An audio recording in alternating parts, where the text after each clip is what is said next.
bati iyo umuntu apfuye aja Mwi Purugatori, abandi bati iyo umuntu apfuye ivyo biba birangiye. Si ivyo gusa, hari n'abavuga yuko iyo umuntu apfuye umutima we ushobora kuja mu bindi biremwa nk'inka, impene hamwe n'intama n'ibindi. Ivyo bigatuma bamwe bakora ivyaha uko bishakiye kuko badasobanukiwe amaherezo y'umuntu, abandi bakabaho bakora ivyo bishakiye kuko bizigiye ko bazobasomeshereza imisa kugira ngo bikunde babe aberanda. None muri make iyo umuntu apfuye ivyiwe biherera hehe?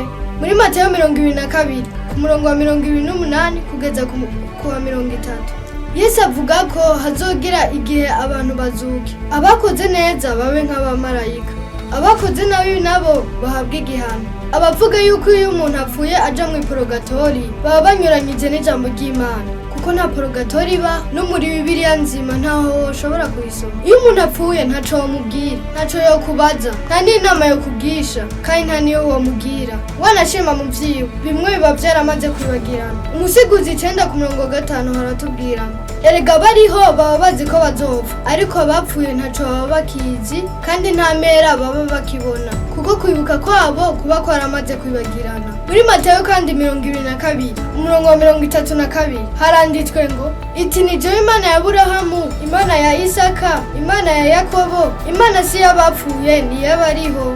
Twumve neza yuko iyo umuntu apfuye atakibanza barimwo totuma umusabira ivyo bikababarirwa ngo bikunda kumwerana. Twumvise neza yuko iyo umuntu apfuye ivyo biba vyibagiranye. Ico abasigaje gusa ni umunsi w'urubanza Imana izoca. Kubavuga yuko umuntu apfuye biba biheze bakishimira gukora ivyaha. Muri Matayo 23 ku murongo wa 33 haratubwira ngo mwanzoka mwe mwabana b'inzoka muzohunga gute urubanza rwa Gehinomu. Sinshatse kubatuka, ico narishatse kubereka nuko hariho umunsi w'urubanza, abakoze nabi baje mu muriro wa Gehinomu. Muri Yakobo 2 ku murongo wa 12 haratubwiye muvuge kandi mukore nk'abagira bacibwa urubanza n'ivyagezwe bizana umwidegemvyo. Twumve neza ko ku munsi w'imperuka abatakoze neza batubasha amategeko y'Imana bazotagwa mu muriro wa Gehinomu. Mu Bikorinto ba mbere 11 umurongo wa 31 haratubwiye ngo ariko iyo tubimenye uko turi ntidutsinzwa n'urubanza. Aka niko gahe ko kwicuza ivyaha vyawe. Ntiwizere yuko ivyaha vyawe bizobabarirwa Mwi Purugatori. Wibuke kubisabira imbabazi hakiri kare, kuko umwanya n'umwanya Imana yo gukura kuri inosi. Ubaye utarihanira ivyaha vyawe